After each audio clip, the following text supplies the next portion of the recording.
Hey, what's going on, guys? Welcome back. Droid Life Show today, episode 189. It's Friday, November 10th. I'm Kellen. With me is Demon? No, hey guys, Tim here. Just celebrating Halloween a little late. Yeah, we didn't have a Halloween show, so Tim wants to make sure you guys all know that he certainly celebrated Halloween. Oh man, already got a hi Satan in the chat. Perfect start to the show. It's too hot in there. It's got to be. It looks itchy and hot. Fantastic mask. It is just a little stuffy. It is a fantastic mask. Anyways, welcome back. Sorry we were off last week. Just stuff going on. We're back this week, and to talk about a lot of fun stuff. Actually, OnePlus 6Ts everywhere at this point. Tim's reviewed a red hydrogen phone, which we were certainly talking. We could possibly even show the display for once. Show the display this time. Samsung announced a whole bunch of stuff, foldable phones and foldable displays, and so did Google, and Samsung's doing other stuff, and Pi and whatever. There's a whole bunch of stuff to talk about. Trivia is also back this week, and for prizes, we just, how do I approach this? So we used to sell DL Droid Life t-shirts and sweatshirts and stuff through like our own hosted store. We kind of like pushed that aside, and now we're just using YouTube because YouTube does that for us, if that makes sense. And so if you look below the video, if you're watching live right now, there's probably like some listings for DL swag. So what we're going to do for a giveaway is to give everyone shirts and trivia. So the 5 winners will get their choice of t-shirt. We've got 3 designs out there right now. You can choose size, color, all that stuff. And yeah, so just to celebrate that little mini launch. And no, we're not going to like push merch on you. We're not doing that crap. We're just telling you, if you want to buy a DL shirt, this is where you do it now. And we're going to give everyone a shirt today that does trivia. And that'll be at the end of the show. So before we go, Artsy9904 just dropped $5 in the chat. Says, hi, how are you? We're great, Artsy. How are you? Thanks so much Happy for the donation. Friday, Artsy. Yes, happy Friday. So fun show. Well, it just feels good to be back. Whenever we take a week off, it feels like we've been off for like a month. So good stuff. So OnePlus 6T, let's start there. I think that's a pretty big launch. So OnePlus 6T, this guy again, is official. You've been able to buy it for a week or so, or I guess about a week. Big launch for OnePlus. Not only are they selling it unlocked like they always do, they're selling it through T-Mobile. So first carrier partner, that's all confirmed. In addition to that, possibly even bigger news is Verizon compatibility. So you can use this phone on Verizon. First OnePlus phone that can be used on Verizon. I've been actually doing all my testing on Verizon. I mean, I figured like it's the first one on Verizon, I should probably do that. So it does work fine. We did write an article. So if you bought one of these and you're using it on Verizon, you're having any issues, we have an article posted on how to fix any of those issues, particularly receiving text messages. There's a fix for there. It's actually pretty simple. So anyway, OnePlus 6T official at $549 for the base model, 6 gig RAM, 128 gig storage. Next step up is I do not have these prices memorized. It's $579 for 8 gig RAM, 128 gig storage. And then you can jump up to $629 if you want 8 gig RAM and 256 gig storage. So we're still talking really, really reasonable pricing, hundreds of dollars under Google and Samsung and whoever else. Yeah, and the specs are there. No headphone jack, though, for the first time, which is kind of frustrating. No wireless charging still, even though there is a glass back. But you do have this display with just that little baby teardrop notch. You have an in-display fingerprint reader, which you can see glowing there. Dual camera, bigger 3,700 milliamp hour battery. Lots of good stuff. No stereo speakers, but for the most part, these phones kind of have everything outside of what I just mentioned, and it starts at $549. So T-Mobile, I believe, is only selling the 8 gig, 128 gig in mirror black. So this is midnight black, the non-reflective mirror version. Mirror black is the fingerprint magnet other version, which I'm not a fan of, but that's all the T-Mobile's selling. There are some differences between T-Mobile versus the unlocked one that you should probably be aware of. But what's great is you can actually walk into a store and play with one and then buy one. And OnePlus actually just sent a little press release out right before the show that said, we're doing so good and everyone loves us at T-Mobile and it'll be our best selling phone ever and all this stuff. So apparently the partnership's going well. We bought unlocked ones and our review units are unlocked ones because they're the best ones. Yeah, obviously. Yeah. So let's see. What else should you know about this? As far as the differences, though, T-Mobile versus the unlocked one. So the unlocked one, like buy from OnePlus's store. They send it to you. You just use it on whatever carrier. Well, you can't use it on Sprint, but Verizon, AT&T, T-Mobile. If you buy it from, well, and you get the other color options, other storage options, whatever. If you buy it from T-Mobile, some differences. Only one SIM slot in the T-Mobile one, whereas the unlocked is dual SIM. Only comes in mirror black. Only 8 gig or 128 gig storage combo. It does come with a couple of preloaded bloatware apps, if you want to call them that. The My T-Mobile app and the Unlock app, so you can unlock it at some point down the road. It only works on T-Mobile out of the box until you carrier SIM unlock it. And in order to do that, you have to buy it through them, pay it off, and use it for 40 days straight. That's their standard policy. That's not like just a OnePlus thing. They do that with all their phones. So you can eventually unlock it. And same thing with the bootloader. If you care about bootloader things, it'll be unlockable, but you have to SIM unlock it first, and then you can unlock the bootloader. Software updates will be slower to the T-Mobile version. They've acknowledged this. They said, look, there's extra certification and carrier approval we need to go through, so the T-Mobile one will get updates later. Like my unlocked one already got an update this week. That update, I don't believe, is on T-Mobile yet.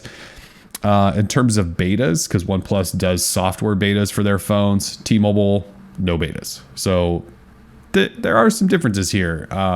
It's locked to T-Mobile for a while.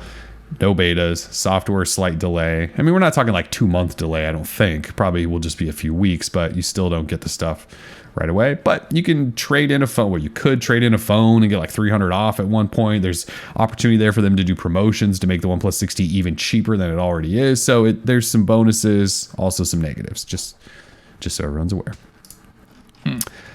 Let's see. So you haven't really been using it, but I could share some thoughts. Or have yeah, I mean, I set it up just to see how this in-display fingerprint reader was going, and you know, my overall feeling is that it is a bit slower. Oh yes. You know, than any other type of implementation of a fingerprint reader out there currently. You know, but it's fine. They got these nifty little animations. You know, it takes like a solid second for the phone to unlock, not like a split second like other readers and stuff. And you know, it's not that big of a deal. They also have the face unlock, you know, so really you don't even have to use a fingerprint reader at all, but you do have to make sure that the phone can see your face, etc. So there's like a give and take going on there.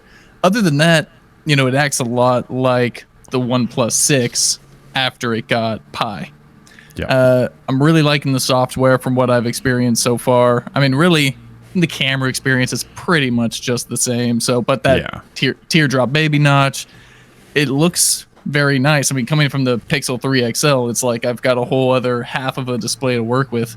It feels like, you know, and the notification bar isn't 4 inches thick, and you know, it's nice. OnePlus did a really good job with this, and the fact that they could keep the price somewhat similar to the OnePlus 6 and still offer all that stuff, and then to bring the Verizon compatibility, to offer it through T-Mobile at $300 off if you trade in your OnePlus 1 or OnePlus 2. I mean, give me a break.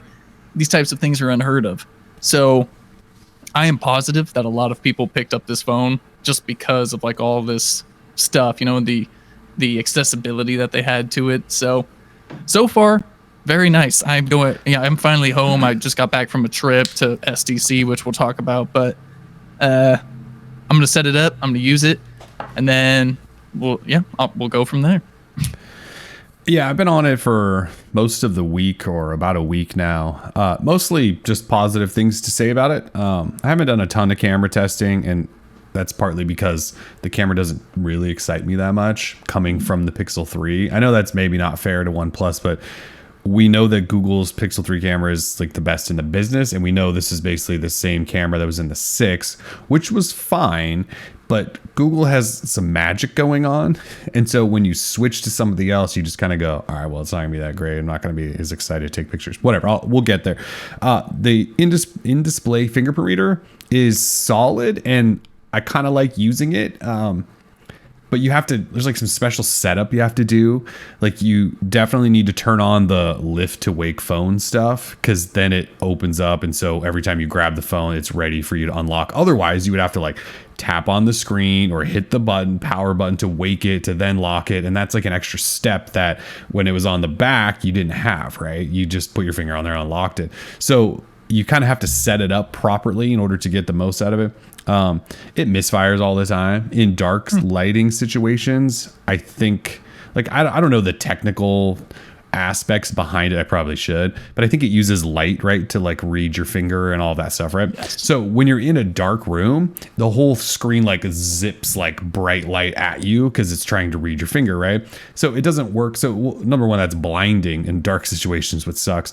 And it also, I think, struggles in those situations because it's trying to come up with light and it kind of can't read. So like when I go to bed, unlock my phone and it's in dark room, it kind of sucks. Otherwise, when it's in good light, it works pretty good most of the time. It definitely misfires more than I think typical traditional ones that are like back here. It's a first attempt, right? Sure. Was it just me, or did setting it up, that process take a lot longer than normal God, too? Yeah, setting it up is really slow and it's really finicky too. And when it gets to the point, like all fingerprint readers start out by saying, just like put your finger on there, lift it up, right? And then it says, okay, now do the edges. And when I got to the edge part, it was like, I don't know what you're trying to do, Kellen. Please stop doing that. And it just kept, and so then I just started putting my whole finger back on there. Yeah, so it's totally fine. It's definitely not the best fingerprint reader I've ever used, but either way, it's still pretty cool.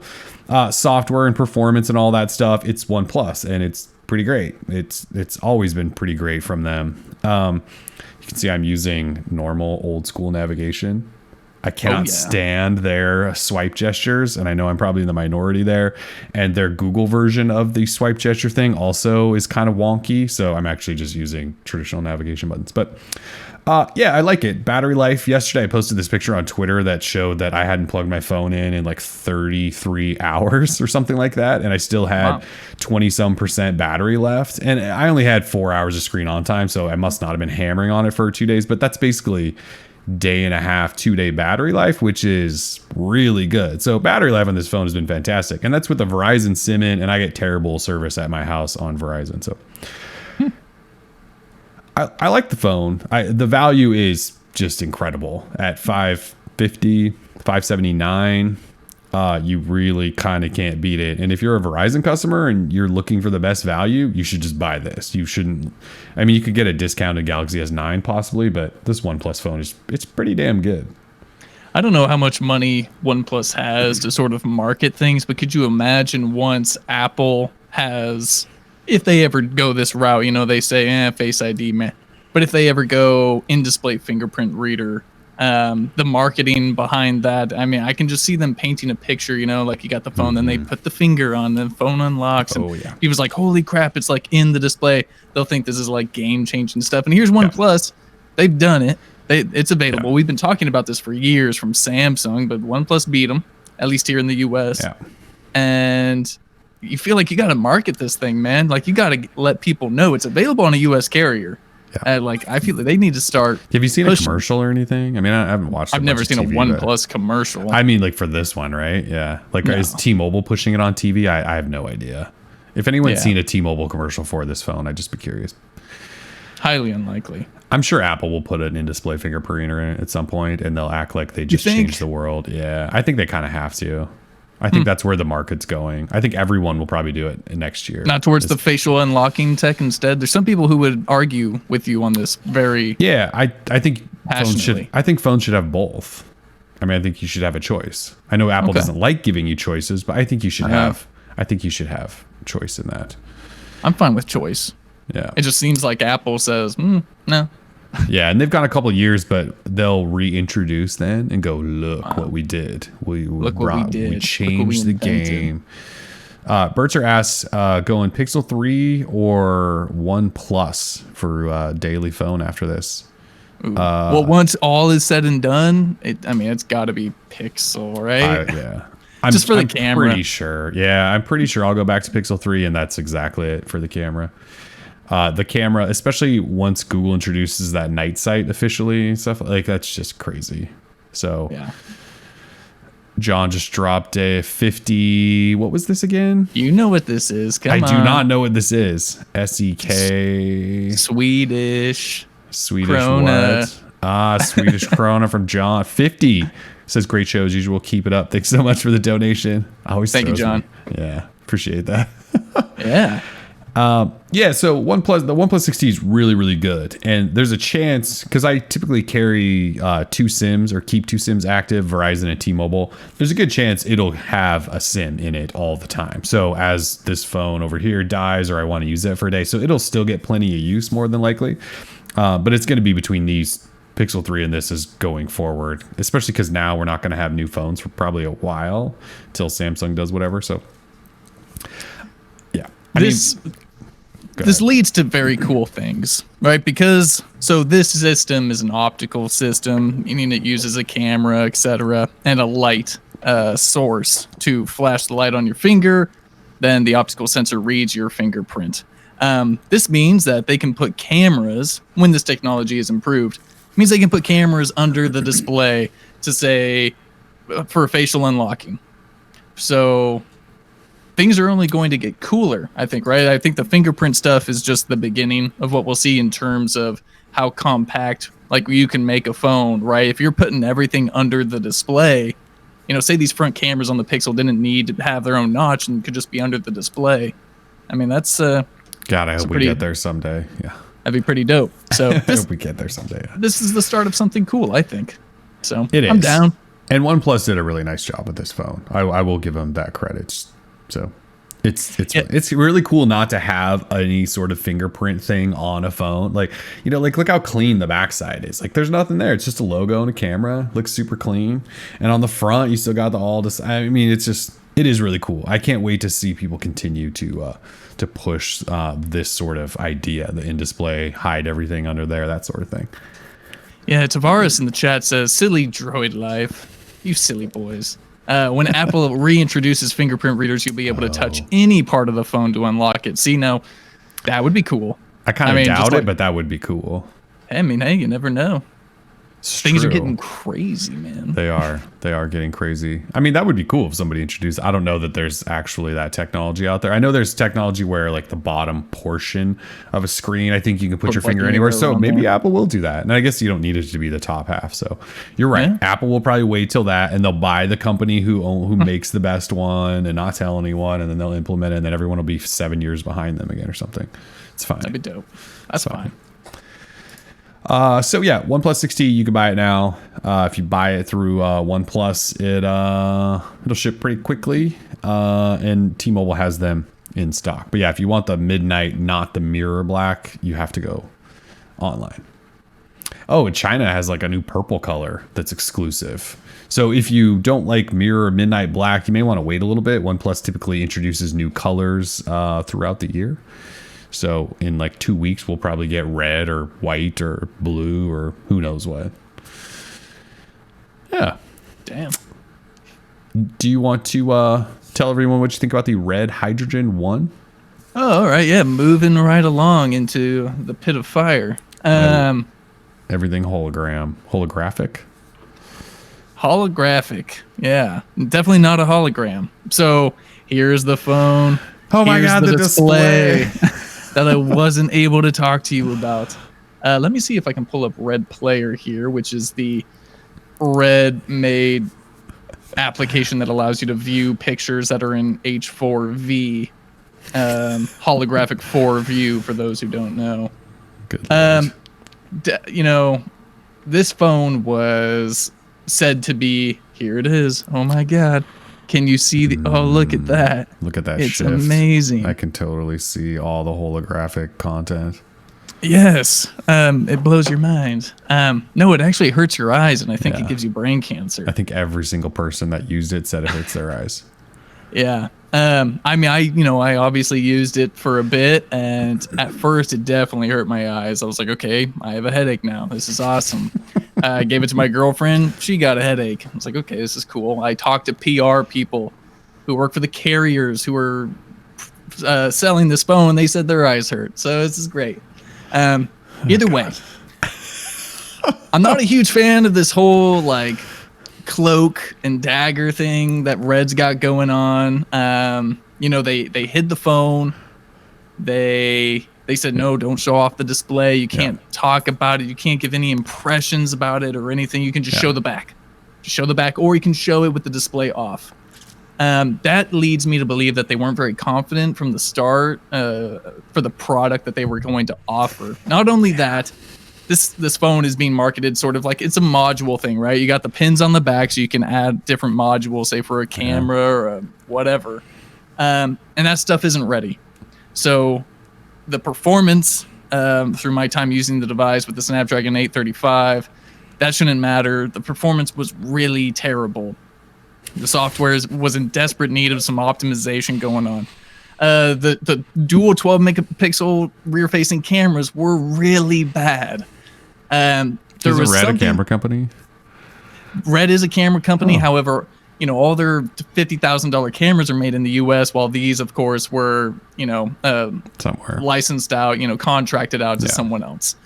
So, you know, hey, they tried. I mean, so when you're just on the standard shooting mode, everything is super overexposed. I've got a lot of camera samples in the review that we posted.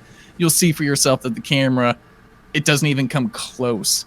I would take an old Nexus device over this phone in terms of shooting. However, there is a certain mode. You could go into a bokeh mode, a depth of field, sort of artificial effect that they got going on, which really helped boost the contrast, up the colors a bit, and it created a nice depth of field effect in your photos. It looked very good. The problem is you don't always want to shoot in a bokeh mode. So that was sort of my takeaway. The standard camera, not fun to use. You know, but all that aside, they released an update. It's supposed to make the performance better, improve the cameras a little bit, although I just don't think you're ever going to be able to fix this. You know, it's kind of like Essential, right? I mean, they released a phone, had a really bad camera, it didn't have any type of stabilization, and no matter what they do to the software, they'll never be able to provide stabilization, no OIS or anything like that. So you can't really fix something that's that broken. So the main takeaway is that the product was simply, or is, not finished. And the modules aren't ready. The software was really bad. The whole gimmick, I thought it was just kind of gimmicky. This whole holographic 4-view stuff was a gimmick because there's hardly any content available for it. I would like to note that if you buy the phone through AT&T, you get 2 movies in H4V, Ready Player One, and I think maybe Where the Fantastic Beasts Are, or whatever the hell that movie's called. Not the new one, the old one. The old one, yeah. And that's in H4V, but I don't want anyone to get the idea that I recommend this device, because I don't. You know, starts at $1,300. Yeah. It's just not a phone that I enjoyed using. It's not a phone I would recommend. So there you go. Do you have any questions? I mean, I will say that there's some stuff they can improve with software, like the performance you talked about and the UI and any of that stuff. That can get better, and there's supposedly an update. So Red did this thing where they sent out all these review units that we were told were retail, and then they performed like garbage, and then they said, well, that wasn't the proper retail software. And we're going, well, what do you mean? Like, you sent all these for testing, and now they're like, well, there's a big update, so retest everything. Which, look, like, we sometimes have time to retest things. As you noted, though, like, is the camera really going to get that much $1,300 good? Is the software really going to improve that much? I mean, these things can be improved some. Sure. But next to that, as you just mentioned, there's supposed to be a modular ecosystem. Well, there isn't one. And it could be next year. It could be never. I mean, this phone has basically been universally panned by any single person who's used it that isn't part of the cult that hangs out at the h4v.net forums, who are like unapologetic Red fanboys that bought this thing. Anyone else who tests device for a living has said, like, this is awful. And It's their first phone. Look, making phones is hard. Andy Rubin, the father of Android, made the Essential phone, and it was garbage to start. And it got somewhat better. It still was never excellent. So this phone, yeah, it could, some things could improve. It's $1,300 though. There are so many phones that are better than this that are so much cheaper.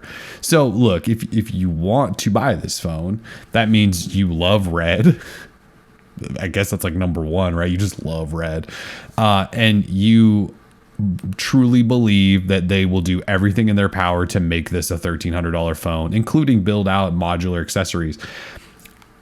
I mean, the phone was already delayed for like a year, right? Like, do we really believe? Maybe not a year, months though, right?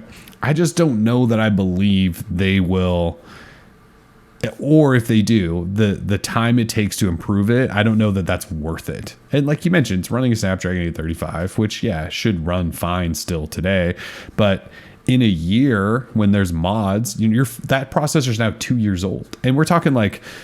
Qualcomm does things where they, in their processors and these platforms, they improve like what the cameras can do. And they do all this stuff. So 2 years from now, you're like 2 years behind whatever the newest Qualcomm advancements are that they're probably trying to use. I mean, it's just like the list kind of goes on like this is not probably something most people should buy. Like, I mean, first of all, if you're going to buy it, you have a lot of money, right? Because it's a $1,300 phone. But should you, even if you have a lot of money spent, I just don't know. Maybe as a collector's item because you like red stuff. I'm just not really sure. Yeah, you have to be extremely dedicated to red, like as a brand. Yeah. And you have to go so far.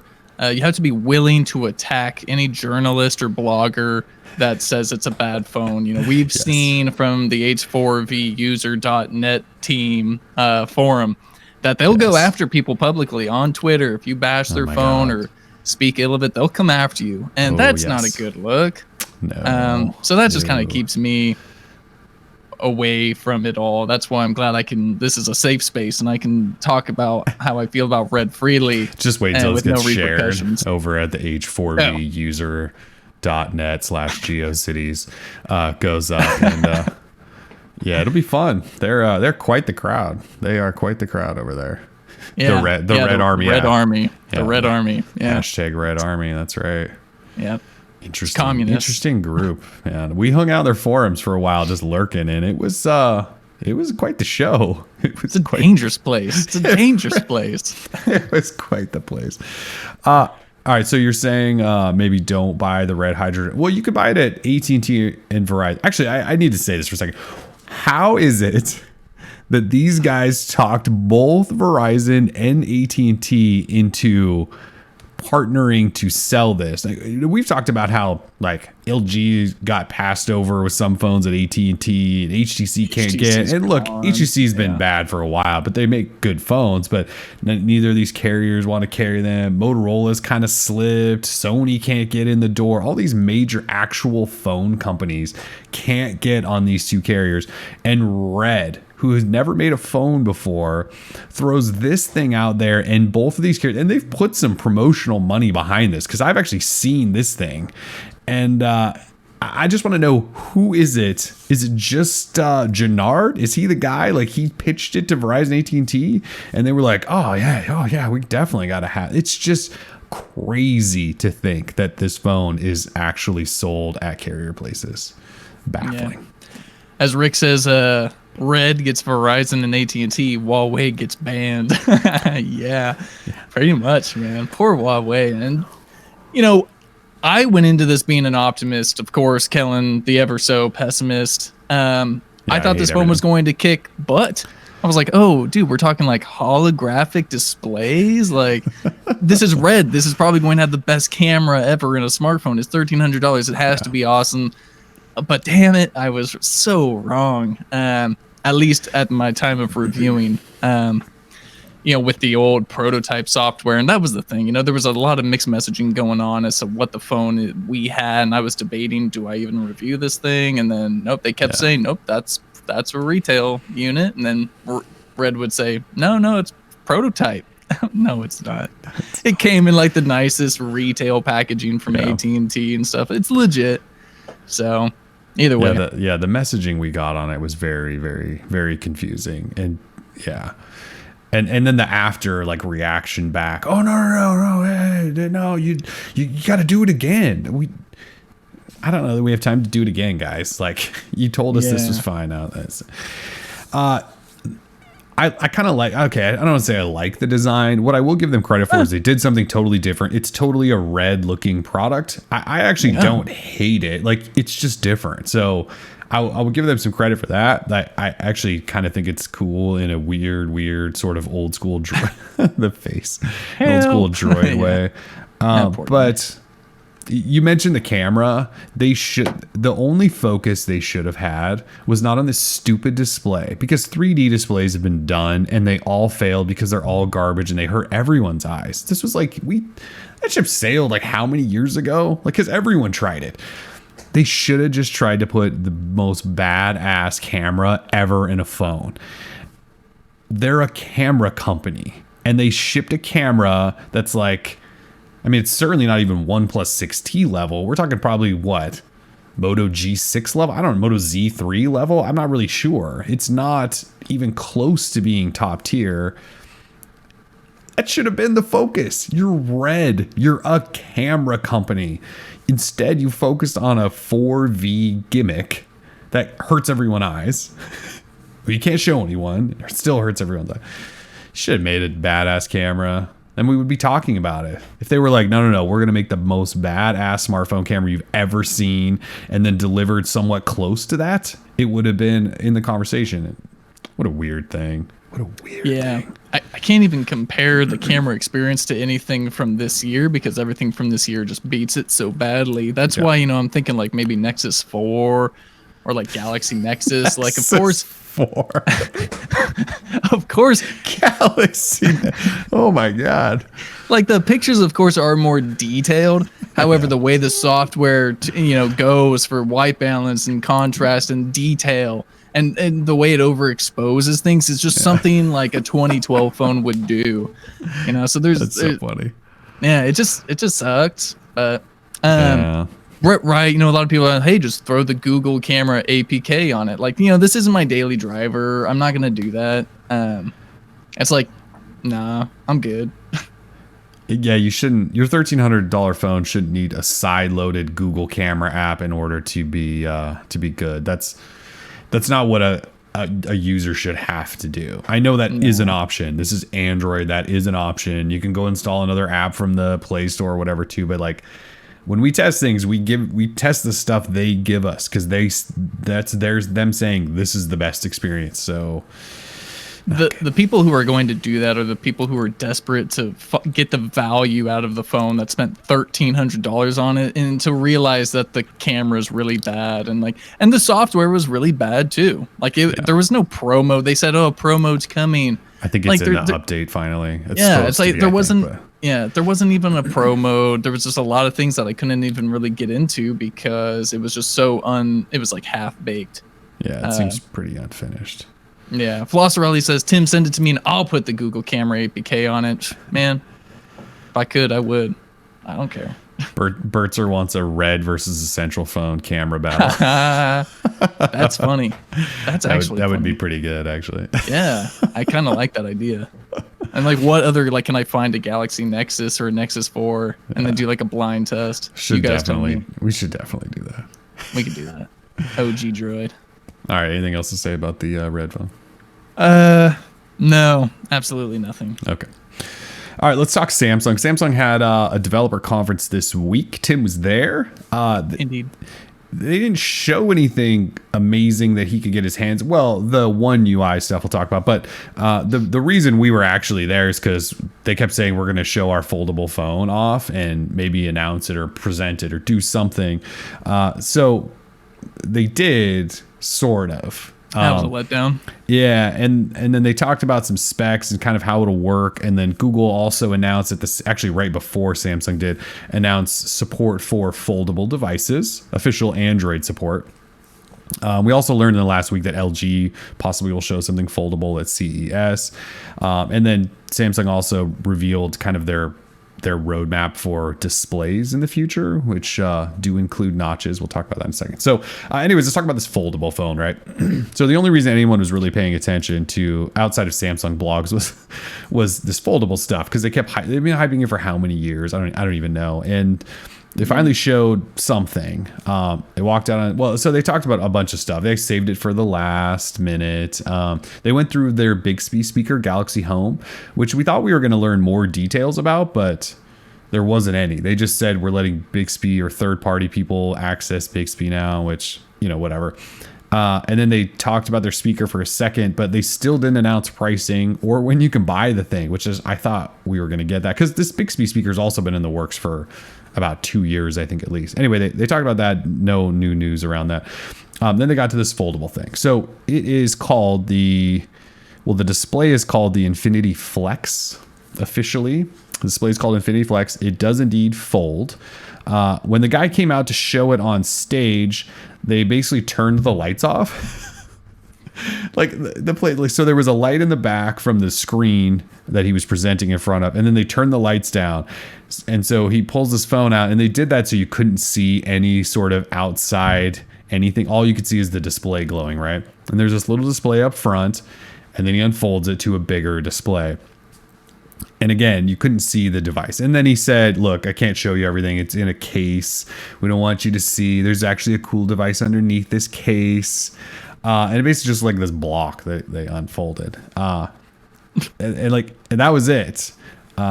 So I think The Verge captured a photo where they either had to turn their flash on or something, but you can see the case around it's actually silver or something. It's the only picture I think I saw where you could actually see the device. Everyone else has this dark image like we do. Anyway, so the idea here is that you have a phone experience on the front, and you unfold, and that phone experience kind of continues into your unfolded tablet experience. They released some specs for it during a later on session at this developer conference, and at least the prototype they have, and this could change because they said this phone is coming next year at some point. Like we built up all this hype for this developer conference where we thought we would actually learn something, and the phone is clearly not ready. This is a prototype that's, we're, I think, still a ways away. Google said early 2019 this thing will show up. Samsung wouldn't really put that on it. Anyway, up front you have this little 4.5-inch display, and then on the inside you have a 7.3-inch display. So little guy 4.5, big 7.3-inch on the inside. High resolution. It's not low-end display. They said it's like their thinnest ever, and it's able to fold, and they created an extra special something to make it still hard but bendable, and they used a special adhesive so it can unfold all the time. I mean, they kind of went through this in terms of just like a technical achievement. It's pretty cool that they can unfold this phone. They said hundreds of thousands of times you can unfold this thing and nothing bad will happen to it. We'll see on that. Said they'll go into mass production next year. Let's see. Google, at the same time, as I mentioned, announced Android Foldables support. And their big idea, they didn't mention much. They said they worked really closely with Samsung, and they said that there's a whole bunch of manufacturers also doing foldable stuff. That's just the next wave of crap we'll see. The only thing Google would really announce is that they're focused on screen continuity, whereas I mentioned earlier, you're using the phone on the front, the little screen, and then when you unfold it, it just continues that experience. And so like that mini screen turns off, and then you get this tablet, and it'll be good for consuming media and things like that. Samsung also announced that you can run 3 apps at once, which is, fun. It's a multitasking device. I get it. That's like all we know. We don't know how much it'll cost. We don't know the specs, like what's powering this device, because it's still just obviously a prototype. I don't know. What was the feel around the developer conference? Were people excited about this part? Were they confused when the lights went down? Did everyone just laugh? Well, you're like in a room full of like dedicated Samsung fans, developers, and employees. So I'm in like this bubble echo chamber of like, oh my God, there it is. They're freaking out, man. Like, oh my God, oh, really? Samsung did it. Oh, people were loving it. And I had multiple PR people come up to me afterwards and say, hey, what was your takeaway from the foldable Samsung foldable? I was like what? Like, we didn't get anything. We got like I mean, I saw a display and it like folded, but I didn't like really get any impressions from it or anything like that. We should also point out that they shoved all the press in the back of the room. So like you guys weren't even close enough to really take photos of this. Like they clearly did that on purpose, like shoved press in the back. Yeah, we were in the middle. So there was like a front huge section, press, and then a big back section. Okay. So we're just like pinched in the middle. Okay. And so there was no like, oh, let me run up there and get a picture real quick. Whereas typically we're towards the front, maybe off to the side a little bit. Sometimes, it wasn't ideal. No. Either way, it seemed like people were hyped about it. I personally, I still don't get it. Like I get it, but like I don't get it. You can run multiple apps on it. Sweet. Like any phone can do that. Any phone with multi-window. Like you can run up to 16 apps already on a Galaxy device with multi-window, and you can have your little bubbles and shoot those around. So like this phone doesn't solve a problem that exists. At least for them me. all at once, 3 at a time. That's nice. I could do that like on a laptop or something. There's like already things. You're just never going to need a laptop again. You just fold this thing out. I've heard that before. Throw a little DeX cable in here, a little song and dance. I love it. I've heard a lot of companies say like, oh, tablets are going to kill the laptop. Like, it's been a decade and like, laptops are not going away anytime soon, it seems. They're still making lots of them. So I still have to be convinced by Samsung or anyone or even FlexPi or LG as to why I need a foldable device. So far, everything I've seen is totally janky, and I don't understand how the UX is going to be. It's a marketing thing, as Flosserelli says, just another marketing gimmick. Like, dude, it is, because these people are bored. Yep. Like, maybe someone sees folding displays as innovation, and maybe it will be 10 years from now when it's still like the size of my Pixel 2 XL, but I can just fold it like a clamshell and stick it in my pocket.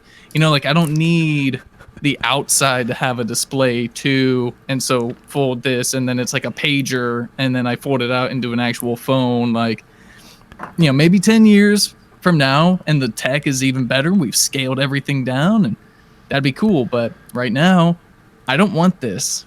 So, and that makes me feel like a cranky old man like you. Yeah, you are sounding a little bit like me. This is stupid. This doesn't, other than again it being a really cool technical achievement. This doesn't really interest me. And why it doesn't interest me is because it's folded in half. You now have a double thick phone, so you basically got this going on. This is like what you're holding all day is this, and it is this size because the prototype they showed has like a screen in the middle here. Like not the full screen. There's like giant bezels top and bottom, and then you unfold it to this, right? So like you're carrying around basically a double phone at all times. And they said, sure, it can fit in your pocket, and that's great, but like really? So that part of it, I guess if I'm sitting on my couch, could be kind of cool. Like you get a text or somebody sends you a video, and then you're like, cool, fold it open, watch it on there. Sure. If you wanted to do like a navigation or something, I guess if there's a cool way to mount it in your car, then you have this big 7-inch navigation screen. Like in a car experience, that could be kind of cool. Consuming media obviously is a big deal. You don't have to buy a tablet, so you have a one device thing. But as a phone, we keep talking about like no bezel and notches and stuff. Well, the prototype they're showing has these like 2 giant areas up and above and below, and then the screen sandwiched in between those. And so we're kind of going away from what we're seeing. So that would be probably what you're using the most, right? You're holding your phone like you normally do, doing this whole thing, right? Are you going to want to fold it open all the time to like text message people? Probably not. So you got this phone with this shrunken screen. That's what you're using most. So I guess I don't know. Like the user experience, they better do something really cool other than let me run 3 apps at once, which I don't want to do. So kind of weird. Thankfully it's not coming this holiday, so we still have plenty of time for Samsung to figure out, what people are going to do with this.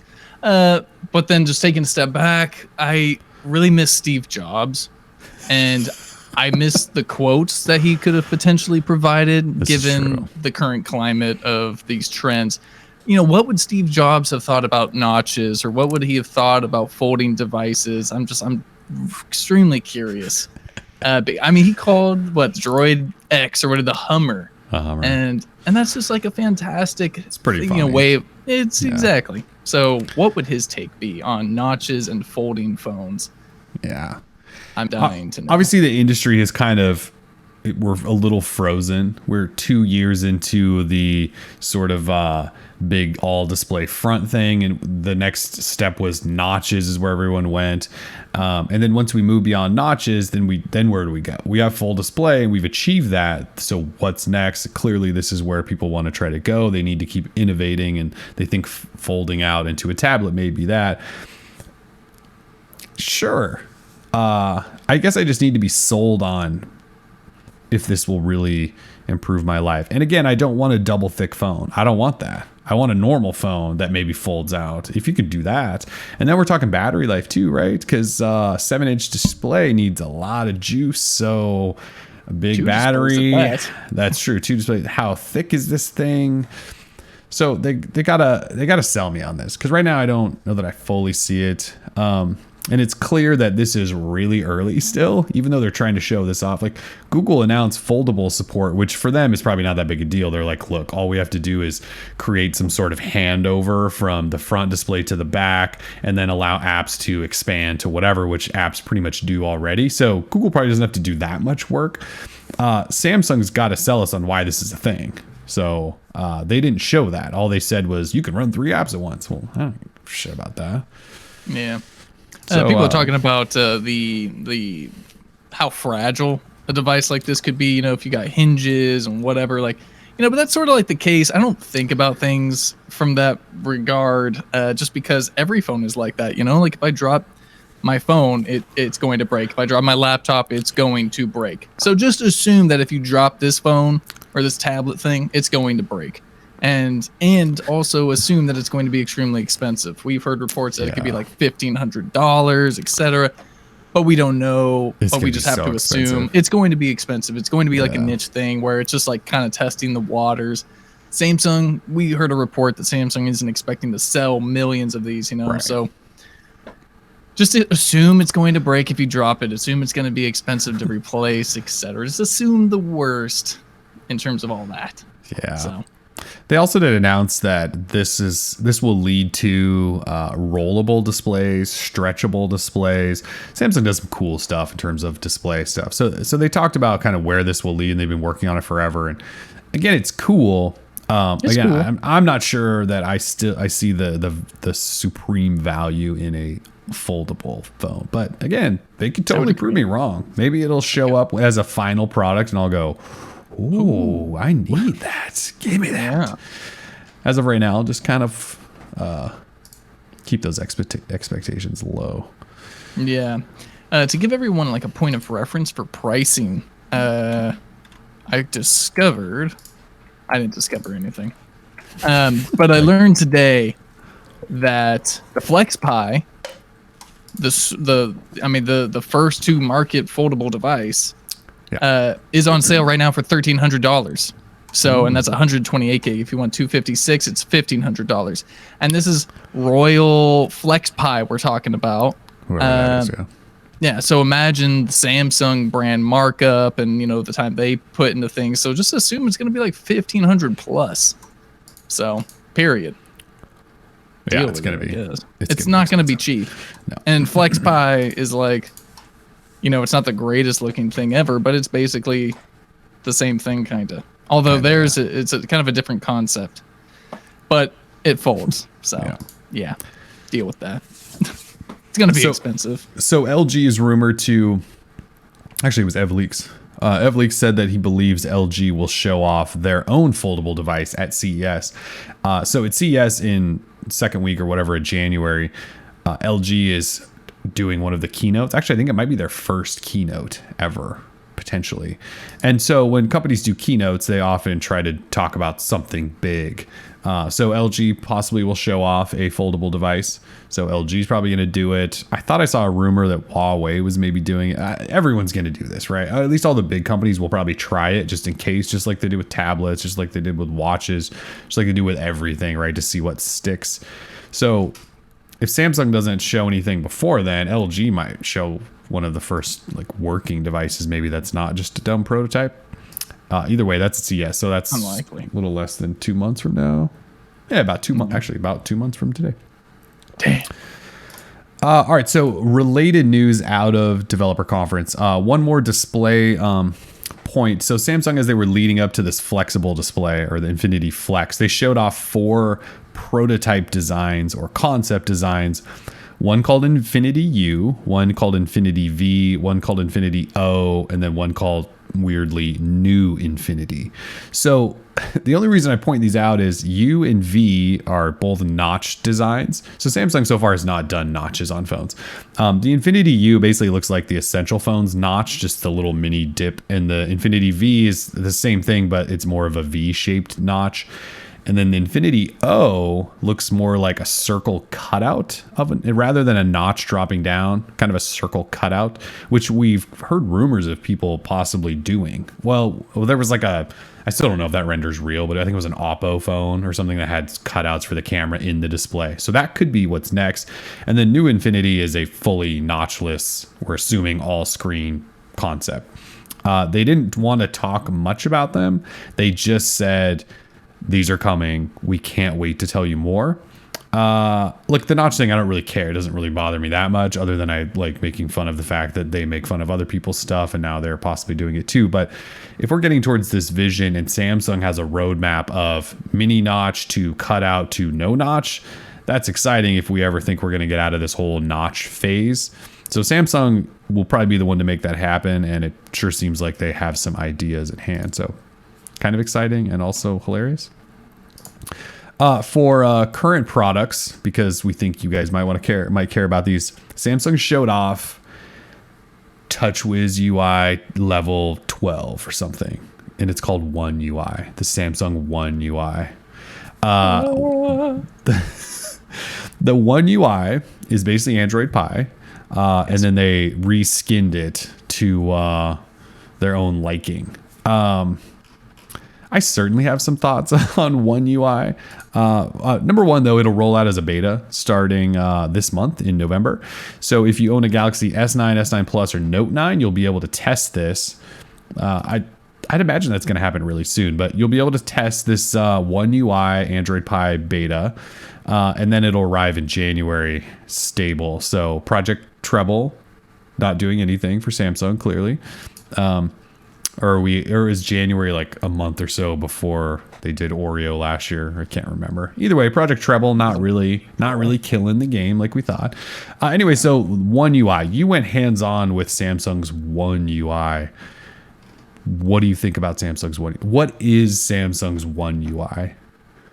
Well, Samsung's One UI is a complete reimagining of the user experience. So you got to go like full Johnny Ive voice, yeah. The user, yeah, I can't do that. It's nothing but aluminium. I can't do it either. I think that was like Irish. I don't even know where I was going there. Definitely, no, I can't do Johnny Ive. It was actually kind of cool. Yeah. So in person, it was super smooth, right? And this is obviously, it was a beta, kind of slimmed down version of whatever it's going to be, but it was actually kind of cool. I liked it. I threw on that dark mode and it was kind of hot. Obviously, you can see a lot of the Pi influences with the circular system toggles, bubbles for everything. So there's a lot of that Google. I know bubbles, so bubble all rounding. the things. Yeah, there's a lot of round stuff. Yeah. Even in your feed, like when you swipe to the right and you're in like that Bixby feed or whatever the hell that's called. Yeah, it's all Bixby. It's all bubbles. So a whole lot of bubbles with spacing in between things. So I think there's some still fine tuning that needs to be done. But I say good riddance. Their old UI, I was getting experience. I was getting sick of it. This could be something special if it's as smooth as it was for me when it launches to the public, right? Like, as long as they don't bloat the hell out of it, like the settings menu. The settings menu was extremely easy to navigate, which has always been one of my frustrations with Samsung and their settings kind of UI. There's just like 50 billion things going on.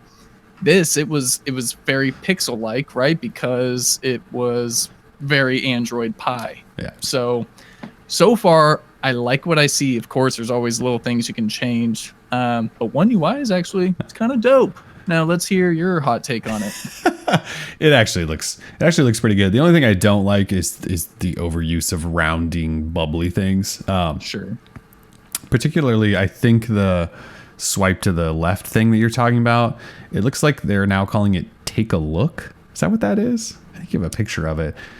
Otherwise, I'm not really sure what the hell this thing is, but it's giant bubbles and huge black gaps in between everything, and it looks bad. Google tried that with their own Discover feed, the giant gaps in between bubbles, and it looked bad from Google too. So I hope they tighten things up a little bit. We don't need all this extra space, but otherwise, I actually do like it. The Samsung experience was definitely due for an overhaul, and some of the stuff they're doing here it looks more modern, but it still looks like a Samsung thing. Sure. which is totally fine if they want to do some stuff that's different from Google. I don't have a problem with that. It's very much their own UI on top of Android. The only thing I don't really get, and I made fun of this on Twitter, but their new idea is that they want everything to be within reach of your thumb. So while you're holding the phone, everything's within reach on that bottom portion of the screen, which certainly makes sense. It sucks having to reach all the way up to the top of your giant screen. But their idea there is keep everything down at the bottom, and then like the top half, just put like whatever you're doing. So like in the display settings, all the display settings, and then the bottom or the top half just says display across like a blank screen. Like, okay, so we have this giant display and that you sold us on being amazing, and you only want us to use like half of it most of the time. So kind of silly, but overall, I actually do like the look of it for the most part. I'm excited to, in fact, look what I pulled out. Look what's on the desk. Yeah, that is a Samsung product on my desk right now, and I'm just waiting for that beta. Is that an S8? It's an S9. It's an S9. I don't remember buying a purple S9, but apparently I did. I thought, because it was either blue, and the blue was really bad this year, right? Yeah. So I think we went purple, and now you can buy black, but I think that came later, maybe. I'm not sure. Either way, means I should have a Note 9 around here somewhere. The thing is definitely not set up whatsoever. Okay. I think it has like an account just in case, but just wait for that beta to drop, so we'll be able to test that. So I think it looks pretty good, and I'm sure that UI experience that I just made fun of probably will look pretty well.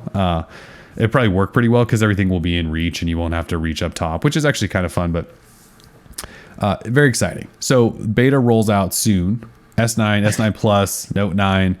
And I think almost anyone can enroll. They didn't put limitations on it. Remember last year it was like T-Mobile, AT&T, and Unlocked were the only ones. Like I feel like Verizon couldn't, maybe. Someone can correct me if I'm wrong there. And so it was limited. It didn't seem that limited this year. You just have to have the Samsung Plus app, and you get it through there. I keep checking, and it's certainly not there yet. We thought it was maybe going to come at the developer conference.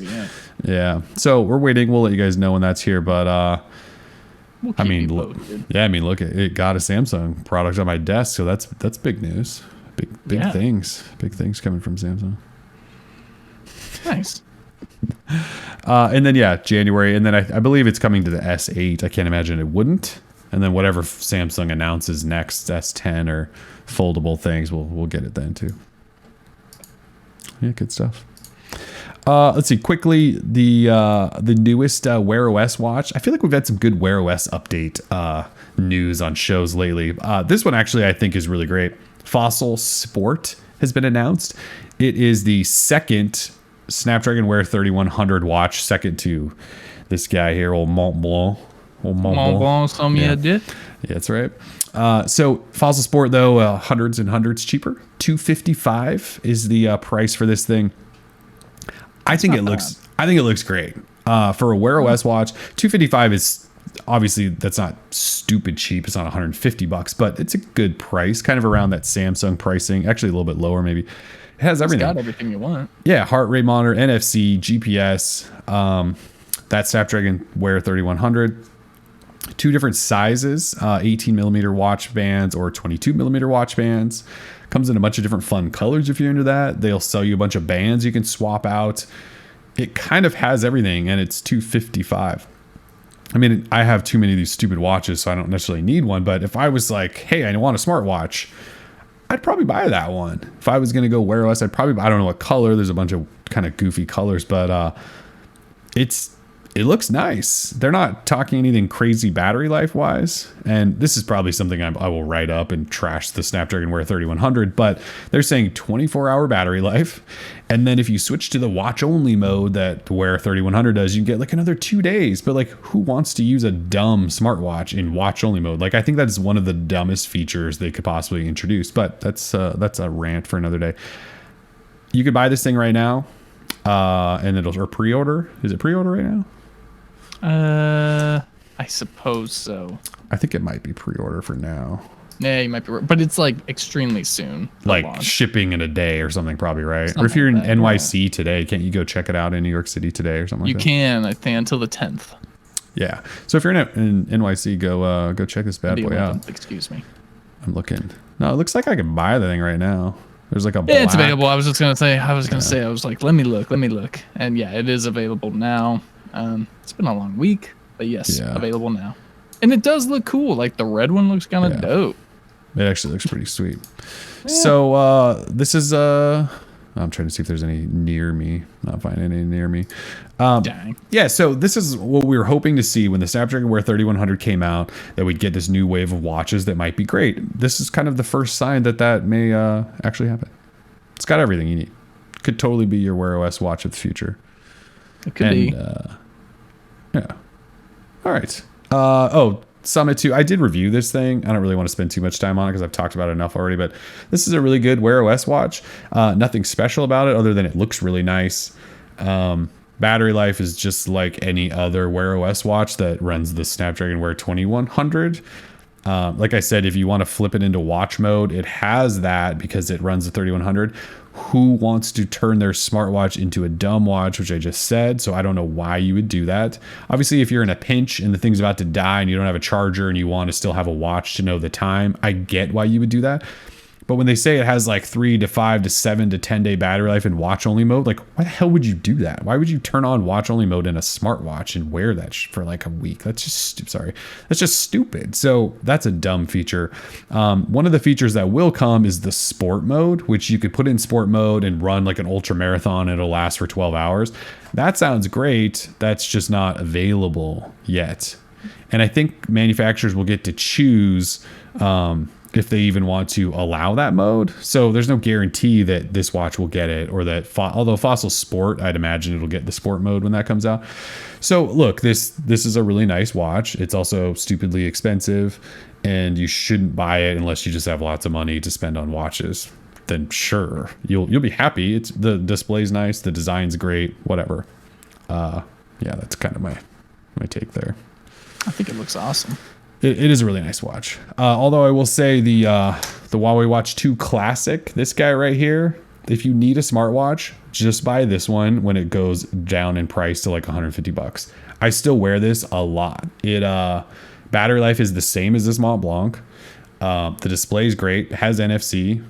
It's finally been updated with all the new stuff. It does heart rate, has GPS. It also works the best with Google Fit. So Google Fit, you can read your heart rate from any watch when you're using Google Fit. However, this one, you can set it up to do nonstop heart rate tracking. So like all day long, it'll track your heart rate. Whereas this Mont Blanc watch has not been approved to do that. This Huawei Watch 2, that's 2 years old or whatever now, actually does do that. So I love this watch, the Huawei Watch 2 Classic for a smartwatch. It is fantastic. Not the regular Huawei Watch 2, that rubber thing that I think you reviewed, but the Classic, which has like the metal look. It's actually really nice. So anyway, keep that in mind. If you see that go on sale, pick it up over any of the other ones. All right. In quick news, the November Android security patch is out this week. So if you own a Pixel 2, Pixel 3, you can get that now. There wasn't any major fixes in it. It's just a security patch. Yeah, I was just looking. Yeah, there's nothing really. They fixed some picture-in-picture bugs, and that's kind of it. Weirdly, Essential is still updating phones. I love Essential, but I mean, I liked that phone, I should say. They're still updating, and they pushed out the November security patch just like they always do right after Google announced it. That patch also brings support for their HD audio adapter HD, which is one of their mods, which you can't actually buy. So they announced this update and said that it brings support for that, but they didn't say anything else, right? They didn't say you'll be able to buy that soon. This is how much. And we know it already hit the FCC. We reported on that, but just so weird. They were just like, yeah, it brings support for that, but we have no idea where we're going to sell it. So weird. Pixel Slate pre-orders, Google's first tablet in years. Pre-orders are open. Remember, this device starts at $599, goes up to $1,600 or something, depending on how you spec it out. Accessories are there. They're not cheap either. But if you want a Pixel Slate, you can get one, or you can pre-order it, and it'll ship probably around November 22nd. And you picking one up? Yeah, definitely pre-ordered one. Nice. Which one? I think I went with the $1,000 one. Yeah, and keyboard. So like we'll be 1,200 deep in a Pixel Slate. I don't actually know why. I mean, I kind of know why. I thought it would be a good one to have around the house because child could use it when we travel or whatever for watching movies if he needs to game, but I can use it also around the house because it's full Chrome. I mean, I love the Pixel Book. I've talked about that. So it kind of gives me some portability. Why not just buy another Pixel Book? Well, this has at least 8th gen Intel processor, so it's got that. Anyway, I just want to test it for a while and see how it works. So yeah, the $1,000 one is the Core i5, 8 gig RAM, 128 gig storage. God, people are asking you to review it, so I may actually review it. Yeah, I probably will actually review it. I don't think we reviewed the Pixel Book. This one I probably will because it's their first tablet, and if you want a Google made tablet, yeah. So I probably actually will, but I went with the i5. So it's kind of not the full beast one. There's an i7 one that's 1,600. I'm certainly not buying that crap. I mean, you're not crazy. I'm a little crazy. Not quite that crazy. You're not Hydrogen One crazy. That would be stupid. I'm just not crazy. Yeah. Gosh. All right.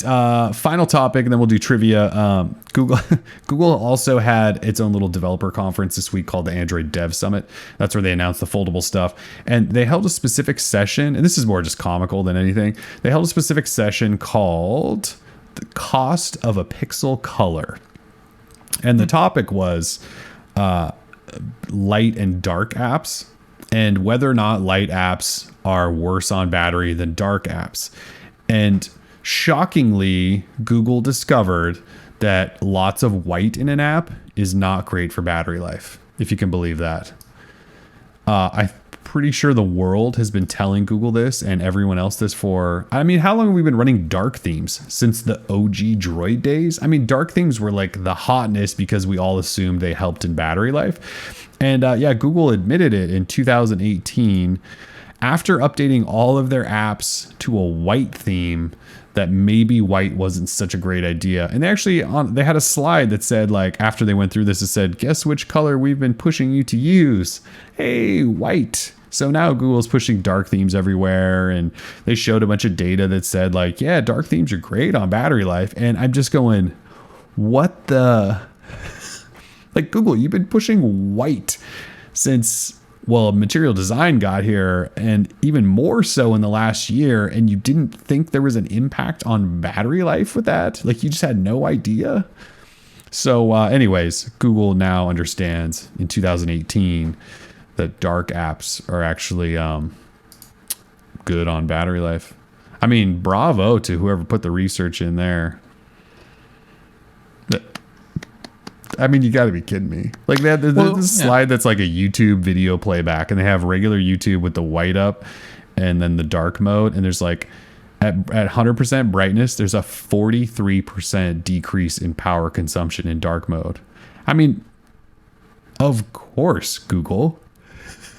Well, obviously Google had its best and brightest on this issue, and for years, and then they finally brought in someone else who knew what they were doing. And so, oh my god! I mean, they showed a screen that shows Gboard, and it says if you go with one of Gboard's dark themes, and the top half of the screen's still bright, and you have full brightness up, it's like a 21% reduction in power consumption. I mean, and everything they just released is pure white. Yep. What are you doing, Google? So we're gonna get dark modes everywhere, and that's why like Samsung, it's great that in that One UI they've got like a full dark night theme that themes everything dark. Like that's great. You know, how long have we been asking Google? You know, and they did the wallpaper auto switch to dark light thing, and like that was actually helping anyone. And then they used to have like issue trackers open, I remember, where they would say like a dark theme, and then they would say, no, this is never coming. And, you know, like Google, some of their engineers are not like the most personable guys ever. And then, yeah, to see them stand on stage at this dev summit and go, whoops, we just made everything white. So, yeah. So anyways, they told developers they should start making dark modes, basically. So most apps should have a dark mode going forward. Solid. Thanks, Google. Just fascinating stuff. I just was like dying laughing writing this thing up this morning. So good stuff. Congratulations, Google. Oh, a little stretch, a little sway. Sway. Is it that time? Oh, it's Yeah. that time. It is that time. Trivia time. Trivia. Yeah, so we don't have any more topics. It is trivia time. If you are tuned in live to the Droid Life Show, we do trivia at the end of every show. After we run through our topics, we do 5 questions. And then when we do those 5 questions, 5 different people win fabulous prizes. Sweet prizes, as Tim likes to say. So 5 questions related to maybe show stuff, maybe just general Android. There's actually a question about Tim's band, I think the last show. So you never know what we're going to throw at you for trivia. This week, though, we are giving away Droid Life t-shirts. So not this one. I mean, similar. This was like a... Speaking of pre-production, this is like a sample or something, but it could be similar to this shirt. We'll let you choose. There's a couple designs. If you're watching live on YouTube, probably right below the video, it should show you the designs there. But anyway, we'll let you choose the size, color, that sort of thing. We'll get you a DL shirt. So yeah, 5 questions. We put a question up. Tim also reads it. Fastest person to just hit that keyboard with the right answer. And we look on our screen, and whoever is the first to answer correctly wins. It's pretty simple. Pretty simple stuff. Nice. It's a lot of fun, though. Oh, it's so much fun. It is so much fun. As Felipe said in the chat, this is the trivia dance. This is certainly the trivia dance. When you see this, you know it's coming. You know it's coming. So yeah, are we ready? Yeah, I'm about ready. I was just giving people a little extra time to cut back the pixelness of their screen, and yeah, you need to drop that down to audio only 144p. Well, whatever you need to do to get that super quick connection to Tim and I. Get yourself one of these DL t-shirts, man. These things are pretty sick. Pretty nice. I believe they are tri-blend or something. They're soft. No shrinkage. Oh, they're super soft. I wear one all the time. Yeah. They're not bad, actually. And people will recognize, like, some guy came, like, oh, Droid Life, I read that. I was like, yeah, I'm Tim. No big deal. Were they like, who the hell's Tim? That would have been funny. No, he totally didn't know okay. who I was. Thank God. That would have been awkward. Yeah, all right, let's get on with it. Question, All right, let's do it. if you're ready. Question number 1, please. All right, question number 1 going up now. Red's Hydrogen 1 features an H4V display. What does H4V stand for? Again, Red's Hydrogen 1 features an H4V display. What does H4V stand for? Who are we laughing at? I don't know what you're going with here. Who, me? Yeah. Have you seen the answer yet? Yeah, I see. Well, one person spelled like totally butchered the spelling. Yes, they did. I'm going Alan. Are you going Alan or are you going Nick? Because both could be considered. The spelling thing I don't really care about. Yeah, I'm so totally fine. I think Alan. I think Alan F. I think got that. All right, so let's go with Alan F. with the semi-correct answer, just a misspelled answer of holographic for view. Yeah, fine with me. I'm not a. I would hesitate spelling holographic as well. So Alan F. Sure. I'm going Alan F. there. Alan with the Alan F. And Bertzer was close with the high 4 view. Well, I didn't even see that one. I think he meant H4 view. It's probably a little autocorrect. High 4 view. Yeah, sorry, Bertzer. I got Alan F. with the holographic 4 view. Holographic 4 view. Fantastic. Oh, woo. Did Alan really use a question mark? Oh, he totally did. That's funny. He's answering in the form of a question. That totally works. It's Jeopardy-esque. Yeah, I like it. All right, Alan F., congratulations. Alan with the win. Please stay with us until the end of the show. Yeah. Question number 2, please. All right, question number 2 going up now. What is the size of the main display when unfolded on Samsung's foldable device? Oh, yeah, the big one. Again, what is the size of the main display when unfolded on Samsung's foldable device? We're looking for the exact... Trevor McGrath. Yep, got it, Trevor. With the correct answer of 7.3 inches. 7.3. There were some 7s in there, but we were looking for the exact on that one, 7.3. Ooh-wee. Trevor. Congratulations, Trevor McGrath. Please stay with us until the show ends, and we will make sure to get you your sweet, soft, tri-blend Droid Life t-shirt. Yes.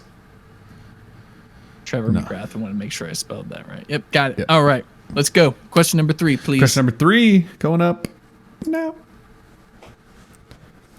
When is Samsung expected to push its One UI update to existing Galaxy S9, S9 Plus, and Note 9 owners? Again, when is Samsung expected to push its One UI update to existing S9, S9 Plus, and Note 9 owners? Mm-hmm. I'm seeing Nick Fisher. Mm-hmm. Yep. With the correct answer of January 2019. Yes. There's a beta this month. Official January. Yep. Nick Fisher with the win there. I have a feeling Nick Fisher is very excited about his t-shirt win. I hope so. They're super soft. No shrinkage. Everything. Very, very minimal shrinkage. Which is always good. Always good. No one likes to stretch. Congratulations, Nick. Congratulations. All right, let's move it along. Question number 4, please. Number 4 going up now. Oh, here we go. What's the name of the first-to-market foldable device that was announced in late October? We just talked about this. What's the name of the first-to-market foldable device that was announced in late October? I'm not expecting anyone to spell this one right, but hey, you never know.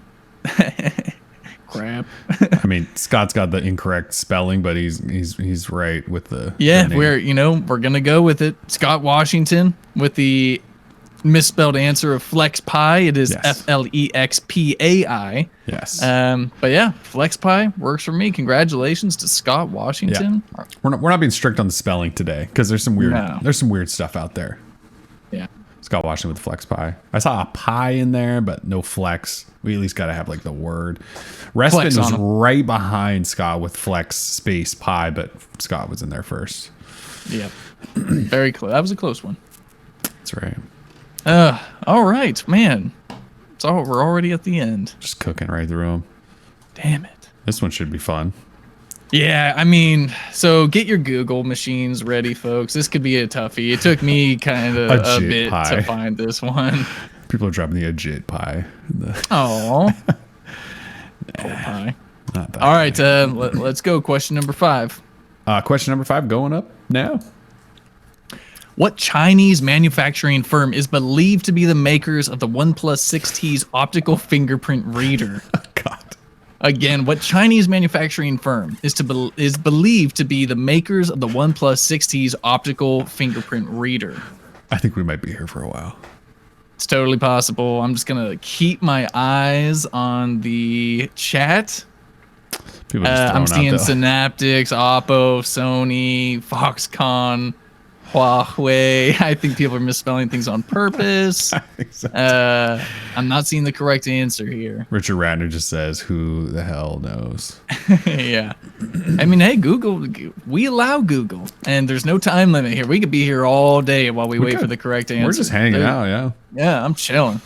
Apple, Samsung, nope. Canon, nope. This was a good one. Again, it took me some time. You have to know what to Google, and I'm a masterful Googler. So this is something, yeah. Are you sure somebody's ever gonna get this? Oh, absolutely. It's possible. Qualcomm. I think I searched like OnePlus 6T fingerprint reader maker. Oh, Respin with the correct answer of Goodix or Goody. Goodix. Goodix. Oh, Eddie was close too. But Respin dropped that. Yeah, the Goodix. I'm going to go Goodix. And I'm sure that's just like an English translation of whatever the company's name is. So it's always very hard. Yeah, that was a weird one, but that's good. Respin, congratulations for getting that correct. Everyone's like, thank you that we didn't have to stay here all day. And we would have given it to Jason Pro, even though he spelled it like that. But I'm totally fine. But Respin was first. Respin got it first. Congratulations. Good stuff there. So everyone who got the answers correct, the 5 of you, Alan F., Trevor McGrath, Nick Fisher, Scott Washington, and Respin, please send an email to me at the following email address. I am placing it in the chat right now. Winners, email me. Don't miss out on that free t-shirt, guys. Get your size right. Get the design right. Yeah. Oh my gosh. Get you that soft shirt. Oh my gosh. Cool. Well, is there anything else that apparently someone thinks I look like Justin Timberlake, and like I take that as a huge compliment because he's a very handsome individual, but I don't see it. Like I don't see Justin Timberlake in my face whatsoever. But I'll take it. Just need them exclusive J's and you'll be good. Oh yeah. So to clarify, Bertzer saying Kellen said players win, not winners. He did say that trivia players would get a shirt, but he meant winners. I did. Sorry for any confusion. I would love to give a whole bunch of you to everyone. We don't get them for free, otherwise I would. Yeah. Sorry, Bertzer. Sorry, Bertzer. We love you. We do love you. Yeah. Other than that, I have nothing else to say. I'm not here to talk about effing midterm elections or anything like that. Nope. Michael Kondarusis dropped the $5 Canadian. Says that was fun. Thanks all. Thank you, Michael. Appreciate that. Thank you, Michael. Appreciate the $5. Yeah, that was fun.